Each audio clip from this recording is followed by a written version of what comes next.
আপনার কারফিউ শিথিল হলেও এখানে আপনার জনসমাবেশ মিছিল মিটিং সম্পূর্ণ নিষিদ্ধ।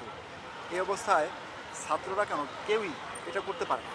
তো আমরা তাদেরকে বুঝিয়ে শুনিয়ে রাস্তা থেকে ঘরে তুলে দেওয়ার চেষ্টা করছি। এখন পরিস্থিতি স্বাভাবিক আছে। বেশ কিছু বিরোধী রাজনৈতিক দল যারা আপনারা জানেন দেশকে অরাজকতা সৃষ্টি করার পায়তারা করছে, তাদের কিছু ছাত্র সংগঠন এখানে অবরোধের সৃষ্টি করেছিল এবং গাড়ি ভাঙচুর এবং আমাদের দিকে হামলা করে।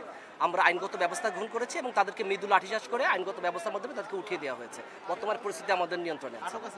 হ্যাঁ, বেশ কিছু আটক আছে। আমি এই মুহূর্তে ফিল্ডে আছি তাই বলতে পারবো না, বাট আটক আছে বেশ কিছু।